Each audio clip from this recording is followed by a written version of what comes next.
Good evening, everyone. Thank you for joining us. Please put your hands together for Senator Bernie Sanders.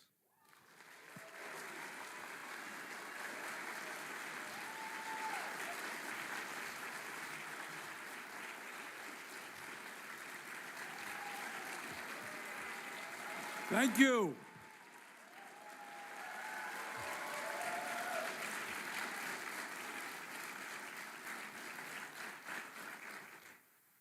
Let me begin by thanking all of you here in D.C. for coming out this evening. Much appreciated. Let me thank C-SPAN for covering this event. Let me also thank everyone who is watching via live stream.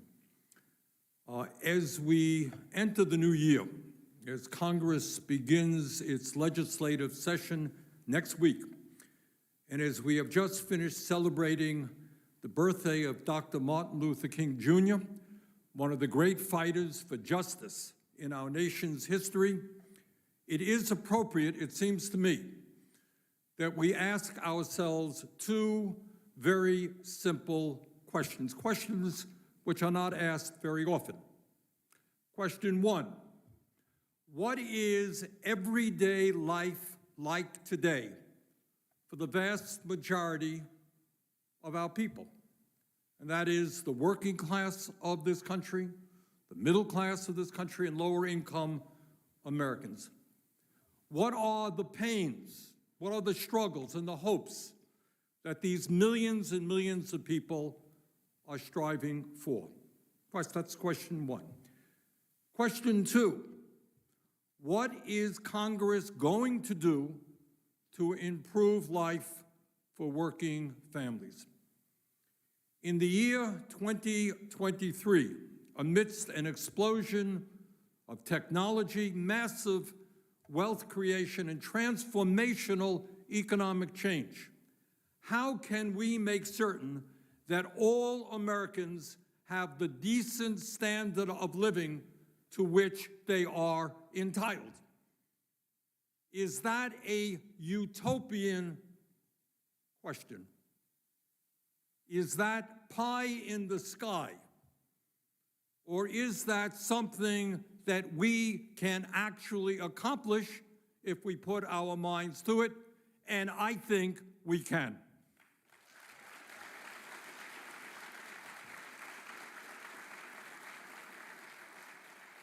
Now you might think that these very basic and simple questions are discussed often on the floor of the Senate or the House of Representatives or in the corporate media.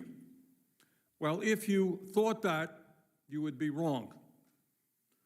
For a wide variety of reasons, significantly having to do with money in politics and corporate ownership of the media, these are topics that are far too rarely discussed. We almost never really hear serious discussion about them. And that's the purpose of my remarks tonight, and the kind of discussion I hope these remarks stimulate. Members of Congress and Americans can disagree politically and philosophically as to where we may want to go in the years to come. But it is imperative that we acknowledge the reality of today, where we are as a country today, and not run away from that reality. And to my mind, the most important economic and political realities now facing this country are the following. A, capital A, the long-term decline of the American middle class. This decline is not a new occurrence. It didn't start, certainly, in President Biden's administration or in the years of Donald Trump. This decline has been going on for 50 years. And we have got to ask why, and we've got to end that decline.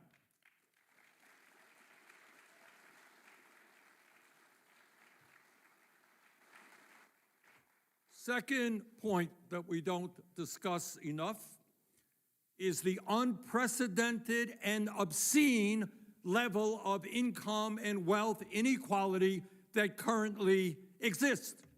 And here is the sad reality, and that is that never before in our history have we seen so few own so much as we see today. We've got to put that issue on the table and end that reality. Third point that we don't discuss, and that is the rapidly growing concentration of ownership within our economy. In sector after sector, a handful of giant corporations control what is produced and how much we pay for their products. And by the way, when you talk about inflation, that has a hell of a lot to do with this concentration of ownership. Fourth point, and that is the incredible and dangerous power that billionaires have over our political system.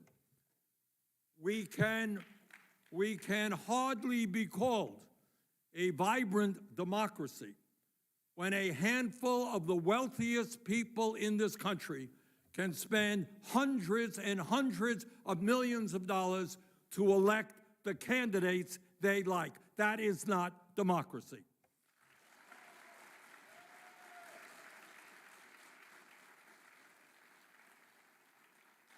And fifth point, putting it all together, and something we certainly don't discuss in Congress and certainly not in the corporate media, and that is that what we are witnessing now in this country is the rapid evolution of our society into an oligarchy in which the billionaire class has enormous and growing control over the economic and political life of this country. That is the reality, and that's a reality we must confront.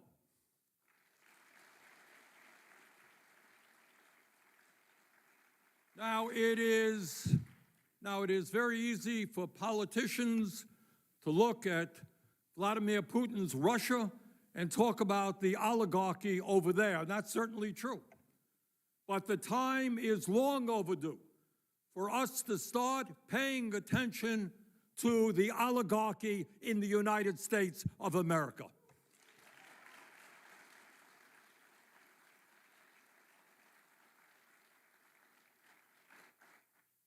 When we talk about what's going on in our country, let us start off by taking a hard look at the state of our economy. And what you will find is that the economy is doing extraordinarily well. It's doing fantastically for the people on top, for the billionaire class. Unfortunately, the economy is not doing so well for the working class of our country when we have tens of millions of families falling further and further behind as they struggle to pay their bills, take care of their kids, and put food on the table. The gross unfairness and the ugliness and the cruelness of our current economy can be seen in stark terms when we look at how the working class and the billionaire class have made out during the horrible pandemic we have experienced. On one hand, tens of thousands of American workers died going to their jobs during the worst public health crisis in modern American history. These extraordinarily brave people got up and they went to work. They did their jobs. And they were nurses. We've lost thousands and thousands of nurses treating us during the pandemic. They are bus drivers. They're meatpacking workers. They are EMT staff. They're cops. They're firemen. They're teachers. They're grocery store workers. And there are many, many others who went out and did what they had to do. And many of them lost their lives, and others became seriously ill. That's what happened to working families. On the other hand, sitting home safely in their offices and in their homes, the billionaire class during this period became $2 trillion richer, often jacking up prices during the pandemic for the products we needed. Desperate workers forced to go to work in unhealthy and unsafe environments, and thousands of them died because they did their essential jobs and because they had to feed their families. Meanwhile, billionaires like Elon Musk and Jeff Bezos and Richard Branson were out taking joyrides to outer space, out buying $500 million yachts, and living in huge mansions with dozens of bathrooms. Today, while more and more working-class Americans are unable to afford the health care that they need, 3 people, 1, 2, 3 people own more wealth than the bottom half of American society. 165 million people. Let me repeat that, because you ain't going to hear it on TV very often or hear it discussed in Congress. We are living in a moment when 3 people now own more wealth than the bottom 165 million Americans. We now have more income and wealth inequality than just about any other period in American history. Today, while nearly 18 million American families are paying more than 50% of their limited incomes on housing, and nearly 600,000 Americans are homeless, the top 1% owns more wealth than the bottom 90% of the American people. Today, while millions of ordinary workers are working longer hours for lower wages, the CEOs of the largest corporations in our country now make almost 400 times as much as the average worker, the highest CEO-worker differential in American history. In the 1950s, CEOs made about 20 times more than the average worker. In the 1980s, they made 59 times more than the average worker. In 2009, they made about 180 times more than the average worker. And today, according to the latest figures, CEOs now make 399 times what the average worker makes. But this long-term trend of growing inequality in America is more than the outrageous compensation gap between CEOs and workers. It is much, much more than that. Since 1975, almost 50 years ago, there has been a massive redistribution of wealth in our country. The problem is that that redistribution has gone in precisely the wrong direction. Over the past 48 years, according to a study done by Rand Corporation, more than $50 trillion in wealth has been redistributed from the bottom 90% to the top 1%. $50 trillion. That took place because of a growing percentage of corporate profits have been flowing into the stock portfolios of the very wealthy. $50 trillion going from the bottom to the top. And it's not just income and wealth inequality that is plaguing our nation. It is the maldistribution of economic and political power. Today, we have more concentration of ownership than at any time in the modern history of this country. In sector after sector, whether it is financial services, energy, food, transportation, a handful of giant corporations control what is produced and how much we pay for those products. Unbelievably, and this truly is unbelievable, just 3 Wall Street firms, BlackRock, Vanguard, and State Street, control assets of nearly $20 trillion and are the major shareholders in 96% of S&P 500 corporations. 3 Wall Street firms. And I should add, if you wonder why you don't hear this issue discussed very much in the corporate media, maybe, just maybe, it has something to do with the fact that some 6 multinational media conglomerates own and control some 90% of what the American people see, hear, and read. And you can't turn on TV without hearing a whole lot of stuff about everything under the sun. But somehow or another, these major issues having to do with wealth and power, somehow they don't quite make it to our TV screens. Now, some of you may recall that in Franklin Delano Roosevelt's, FDR's, second inaugural address in 1937, after he had won a second term in office, he famously said, and I quote, "I see 1/3 of a nation ill-housed, ill-clad, and ill-nourished," end of quote.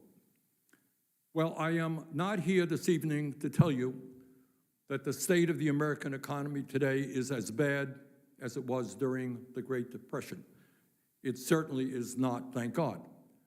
But as the incoming chair of the Health, Education, Labor, and Pensions Committee, when I look out across this country in the year 2023, let me tell you what I see.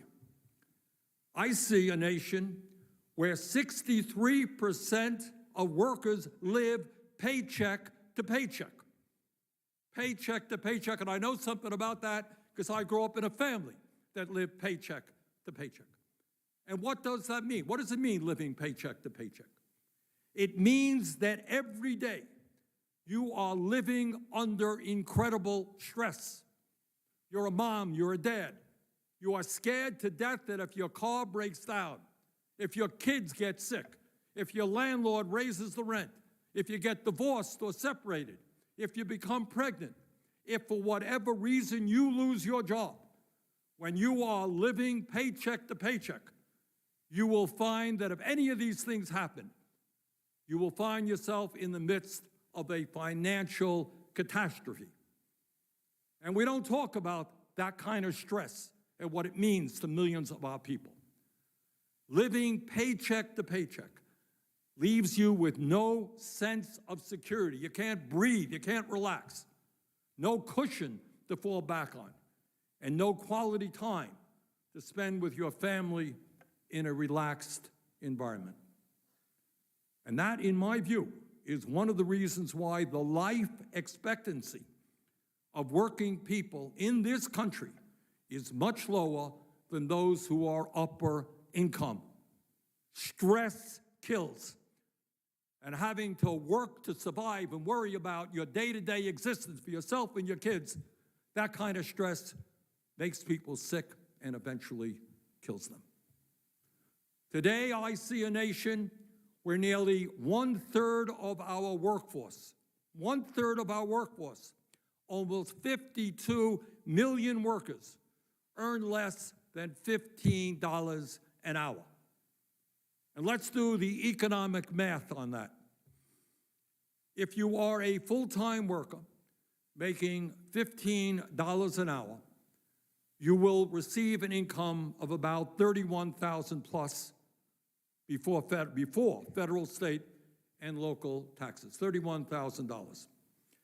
Well, today, now this is for people making $15 an hour, and there are millions of people making $11, $12, $9 an hour. Some people still making $7.25 an hour.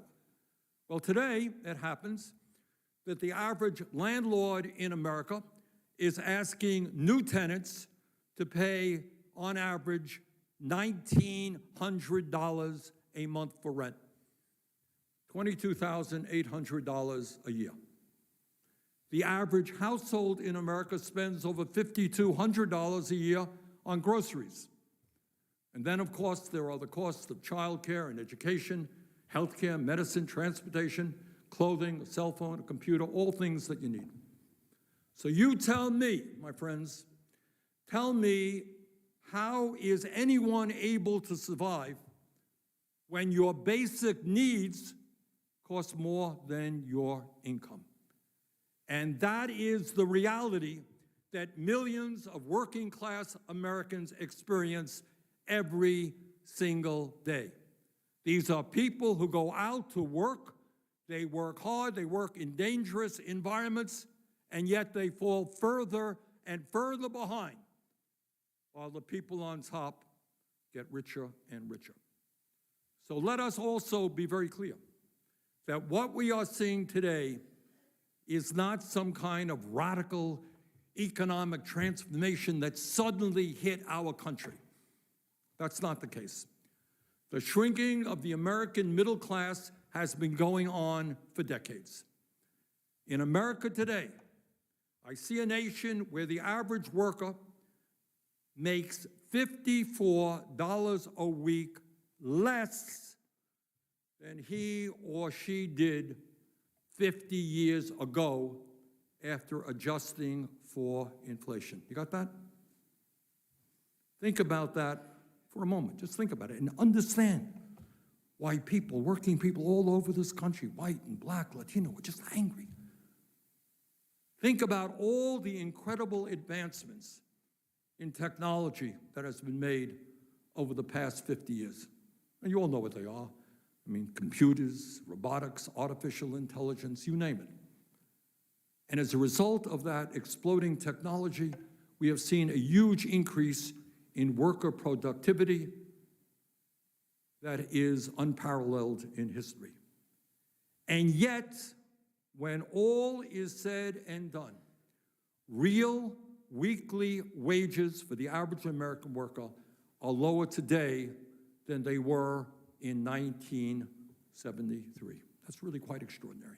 How is that possible? Well, the answer is that virtually all of the economic gains created by modern technology, they have not benefited ordinary working people.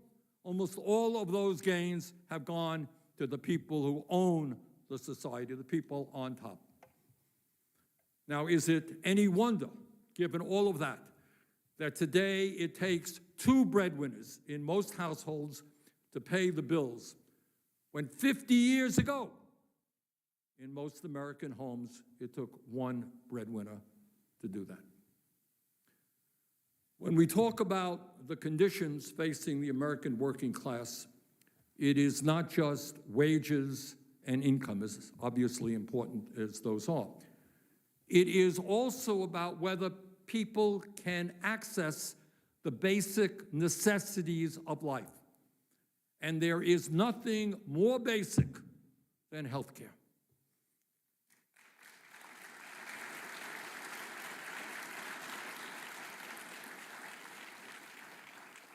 And in terms of health care, something which the Health Education Labor Committee will obviously be dealing with, I see a nation where over 85 million of our people are either uninsured or underinsured. And as all of you know, we are the only major country on earth not to guarantee health care to all people. I see a nation where, unbelievably, over 500,000 people go bankrupt each year because of medically related debt. You got that? You were sick, you had a cancer operation, and you know what you get? You go bankrupt as a result. Does that make any sense to anybody? I see a nation, and we don't talk about this at all, virtually nobody talks about this, where over 68,000 people die each year because they can't afford the health care they need. I have talked to doctor after doctor in Vermont and around the country, telling me about patients who walked in the door terribly ill. And the doctor says, why didn't you come when you first felt your symptoms? They said, I don't have any insurance. I can't afford to pay it. And thousands of people finally crawl into the doctor's office, and it's too late, and they die in the United States of America. I see a nation that spends over twice as much per capita for health care. We don't talk about it very much. We are spending twice as much for health care than other major nations, all of whom, by the way, guarantee health care to all people. And what we are spending today is unbelievable. Think about it, $13,000 for every man, woman, and child. That's $52,000 for a family of 4. And yet, despite that huge expenditure, our country has worse health care outcomes than most other countries, and our life expectancy, how long we live, is shorter than most developed nations. That's the bad news, but the good news is the insurance companies make billions of dollars every single year, and that dynamic, brothers and sisters, has got to change.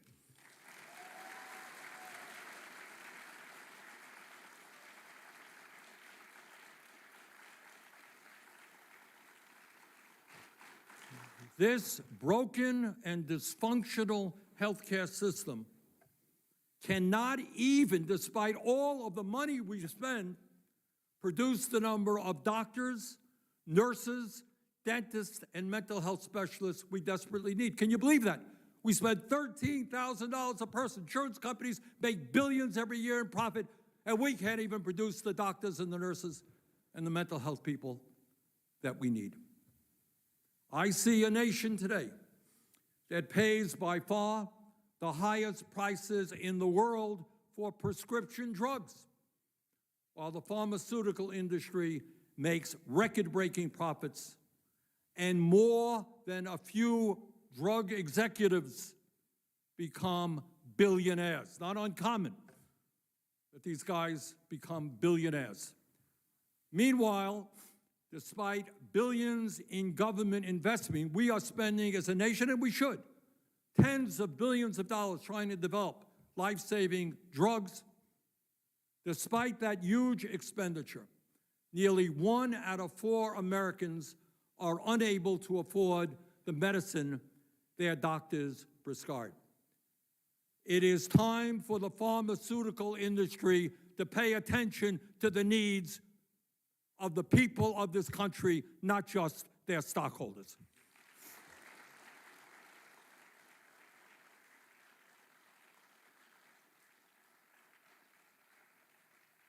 And in this country, the wealthiest nation in the history of the world, because Medicare doesn't cover dental care, doesn't cover hearing, doesn't cover vision, there are millions of lower-income seniors who don't have teeth in their mouths. They can't chew their food properly because the cost of dental care is something they cannot afford. And many other seniors literally can't talk to their grandkids because their hearing is gone and they can't afford hearing aids and they can't afford eyeglasses to watch TV. And that's what we're doing on health care. And it's time to have a serious discussion about a dysfunctional health care system and start doing what every other major country on earth does, and that is move toward a system which guarantees health care to all as a human right, not a privilege.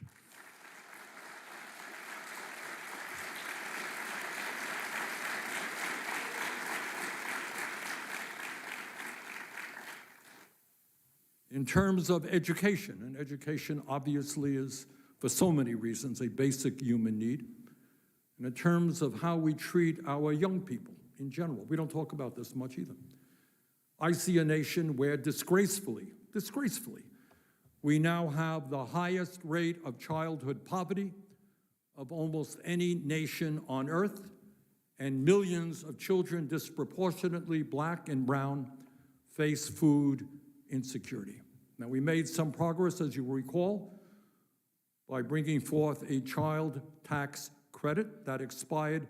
We've got to bring that child tax credit back again.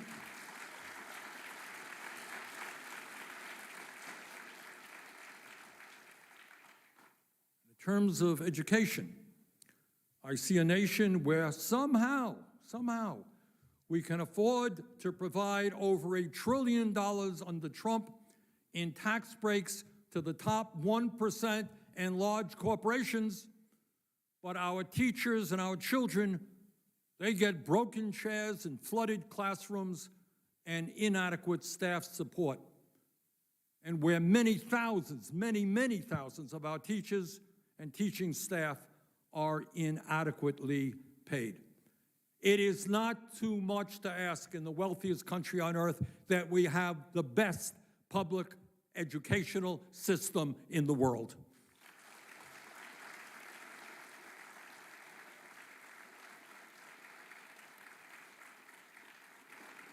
Today, I see a nation where hundreds, and this is just unbelievable, given the work shortages, given our needs, given the competitive global economy, I see a nation where hundreds of thousands of bright young people who have the desire and the ability to get a higher education, they're unable to do so because their families lack the money.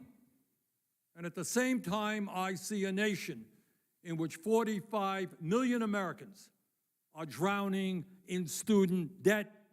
You shouldn't have to go broke because you got an education.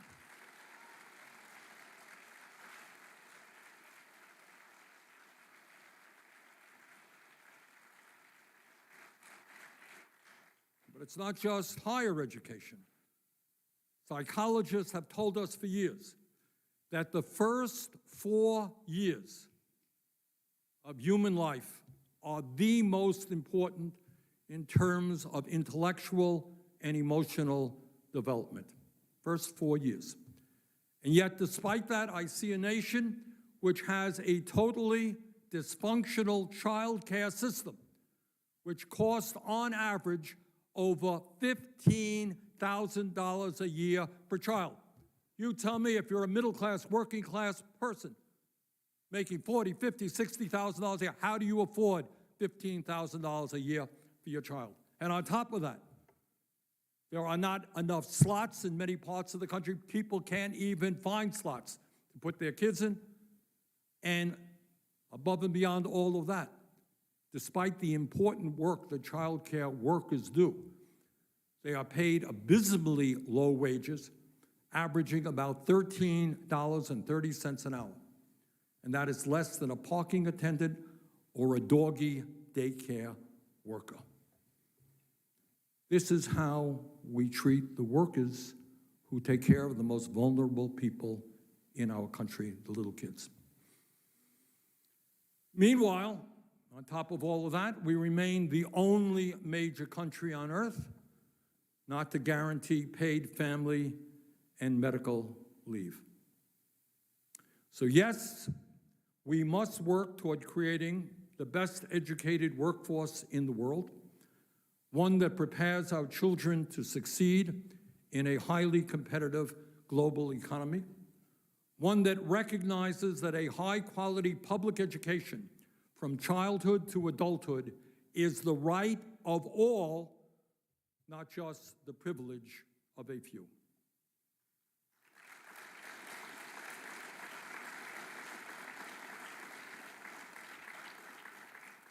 And now let me say a few words about labor, because health, education, labor committee is going to deal with labor big time. And in terms of labor, not only do I see a nation with a rigged economy and an unprecedented level of income and wealth inequality, I see workers from Vermont to California at companies like Starbucks and Amazon. I see workers in hospitals and factories on college campuses fighting back against corporate greed, and organizing unions to receive better wages, benefits, and working conditions.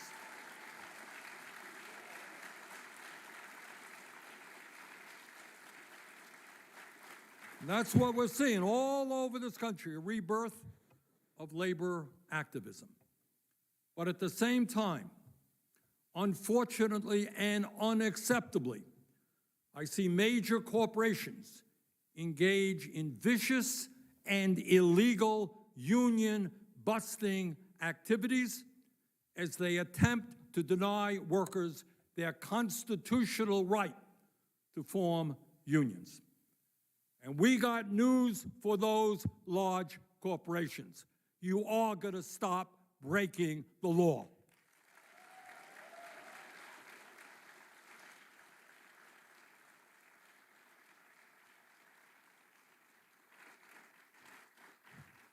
Why do we want to grow the union movement and support workers who are trying to organize? The answer is obvious, and that is because unions provide better wages, better benefits, and better working conditions for their members.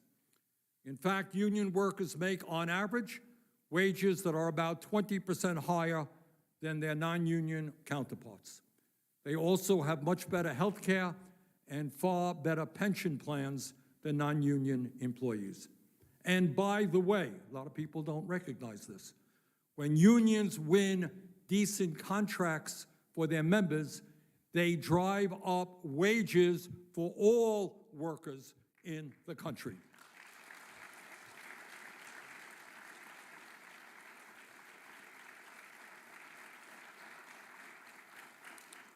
And when we talk about low-wage jobs in America, we must talk about finally raising the minimum wage to a living wage.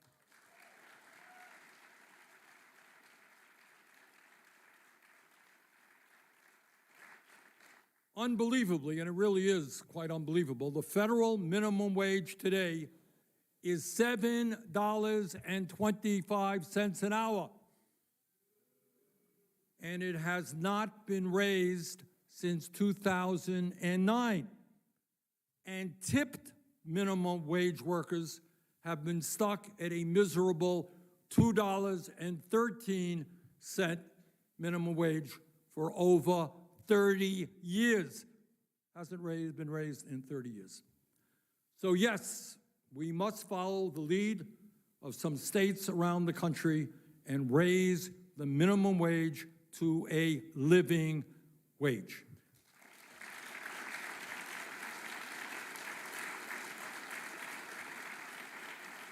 We must stand up to the extraordinary greed and power of corporate America and make it possible for their workers to exercise their constitutional rights. That's all workers are asking for, to organize unions. We must end the international embarrassment of the United States of America being the only major country on earth that does not guarantee paid family and medical leave.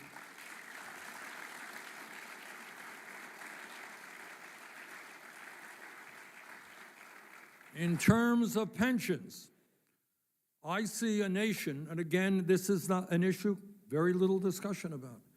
I see a nation where half of older Americans have no retirement savings and no idea how they will ever be able to retire with any shred of dignity. Imagine, being 60, you worked your whole life, you got nothing in the bank, and you're facing retirement. Millions of people are in that boat. I see a nation where 55% of senior citizens are trying to survive on an income of less than $25,000 a year. Can you imagine that? Being old, trying to get by on $25,000 a year or less. To my mind, we need to expand defined benefit pension plans in America, which sadly are an endangered species in our country. Further, we must expand Social Security benefits, not cut them.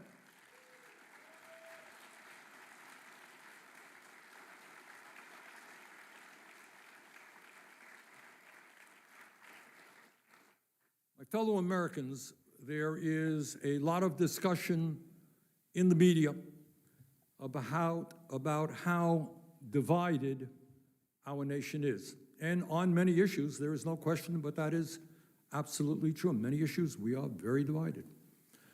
But what we don't appreciate enough is that on some of the most important issues facing our country, the American people, whether they're Democrats, Republicans, independents, progressives, conservatives, are often quite united.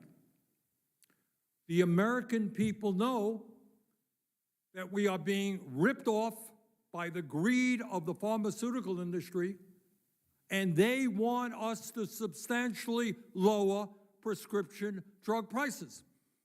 I saw a poll recently that polled just Republicans. You know what issue was at the top of the list? Lowering the cost of prescription drugs. Whether you're Democrat or Republican, you know we should not be paying 10 times more for the same drug sold in Canada or elsewhere. The American people, no matter what their political view may be, know that our healthcare system is outrageously expensive, bureaucratic, and wasteful. And the American people, regardless of their politics, want universal and lower-cost health care. The American people, again, regardless of their politics, know that education is essential to our lives and the future of this country, and they want high-quality and affordable public education from child care to graduate school.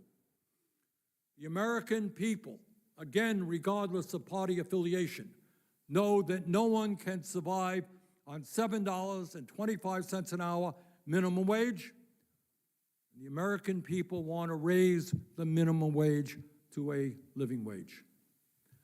The American people know that workers have a constitutional right to form unions, and that corporations that engage in illegal union-busting activities must be held accountable.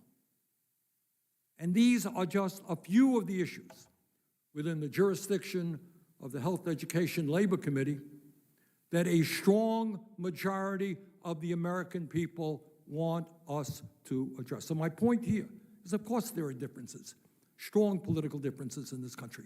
But on many economic issues, working people, whether they're progressive or conservative, understand that corporate greed is destroying this country, and they want us to act on their behalf. So if you were to ask me today, what is the state of a struggling working class?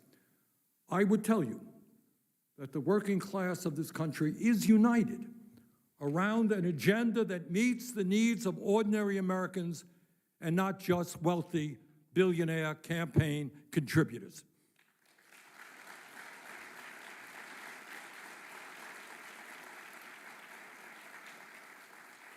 And our job is to bring those people together. Now, at a time when too many, far too many Americans are giving up on democracy, that's a sad reality. Now is the time for all of us, Democrats, Republicans, independents, to attempt to restore faith in our government. If government ignores your life and your pain and the needs of the kids, your kids, it is understandable that you say, who cares about democracy? Who cares what Congress is doing? They don't care about me. And our job is now, for Congress to have the courage to take on the powerful corporate interests and their lobbyists and the campaign contributors who flood Capitol Hill, and show the American people that our government can work for them and not just the 1%. And let me add, it is imperative that we take the discussion of all of these important issues and more, that we take this discussion outside of the Beltway here in Washington into communities all across this nation.